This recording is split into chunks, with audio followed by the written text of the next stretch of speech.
So just the other day, I was on my regular skips around my neighborhood, which is not very nice, if I may add.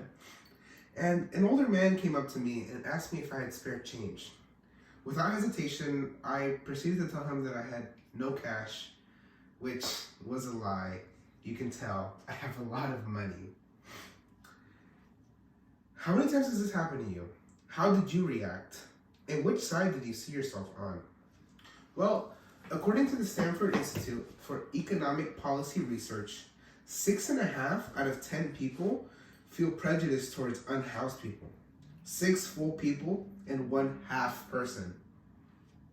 We have to come clean. We are hobophobic. Hobophobia refers to the irrational fear, discrimination, or prejudice towards people who are unhoused. This affects 600,000 people. And according to the 2021 California State Legislature memo, 20% of students across all California community colleges face some sort of homelessness. The other 80% just end up sleeping at the Taco Bell.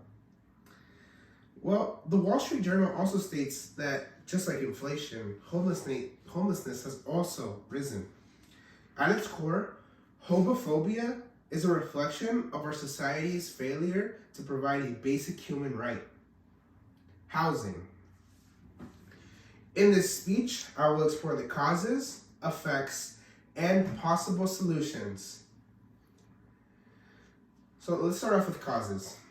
The Iowa Hobo Museum states that hobos were migratory workers who helped satisfy America's labor needs after the Civil War. They even have a convention, Hobo Days, located everywhere. Understanding the root causes of hobophobia is essential. So let me tell you guys a joke. Knock, knock. Who's there? Well, it's not that simple. First, close your eyes, please, and imagine a person who's unhoused. Was it lazy, dangerous, addicted to drugs? That's for Congress, guys. Now, misinformation and stereotypes perpetuate the negative images, yet over half of the unhoused population is suffering from some sort of severe mental health disorder. And according to the Pew Research Center, vulnerable minority groups are being set up systemically to end up without housing. And according to USA Facts, half of the unhoused population is comprised of Latino and African Americans. And the Vera Institute conducted a study in the past year which concluded that 25% of unhoused people were arrested on things that were a direct result of being homeless, like loitering, trespassing.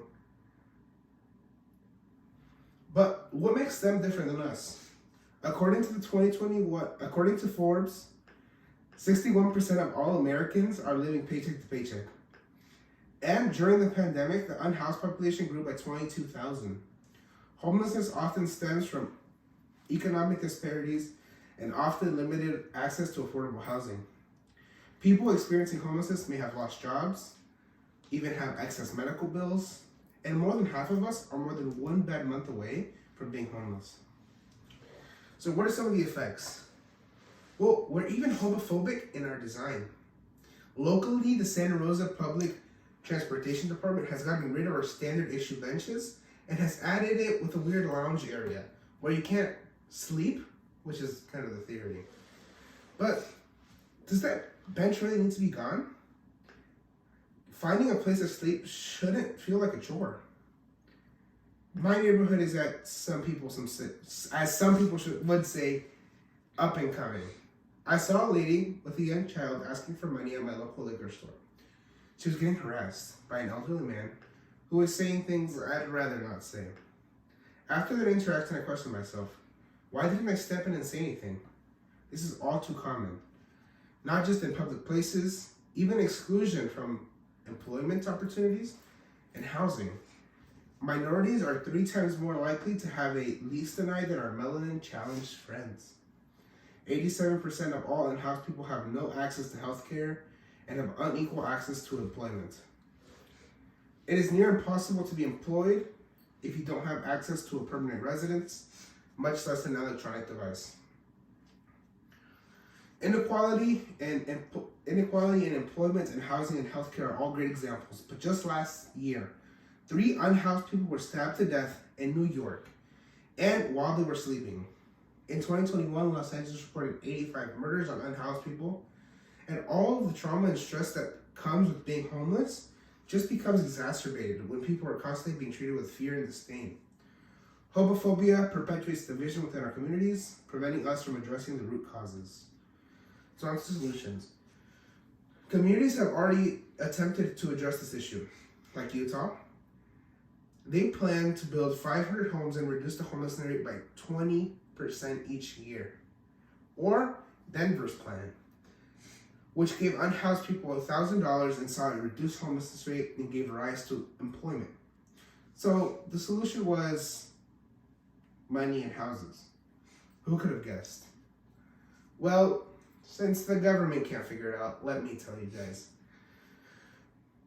First, we start with promoting public education. This public education would help dispel myths and stereotypes like Hunger and Homelessness Awareness Week, which is the second week of November. And while education is great, it can only take us so far. We must advocate for policies that prioritize affordable housing, mental health services, and what I believe to be most important, rehabilitation. Just like the proposal that Gavin Newsom made for the 2024 ballot initiative, which proposes at least $1 billion for behavioral health, housing, and other things. Lastly, expose yourself to a homeless person. Maybe don't expose yourself to a homeless person, but have a conversation, give some money, and join a homelessness outreach organization. Locally in Santa Rosa, there's a homeless service outreach team, which helps to get people off the streets and get set up so they can start their own independent lives. And it also makes you feel good. And if you're ever in Iowa, visit the Hobo Museum, because what else are you going to do in Iowa? By addressing root causes and advocating for meaningful change, we can foster a more inclusive and compassionate society. Let us remember that our measure as a society is how we treat our most vulnerable.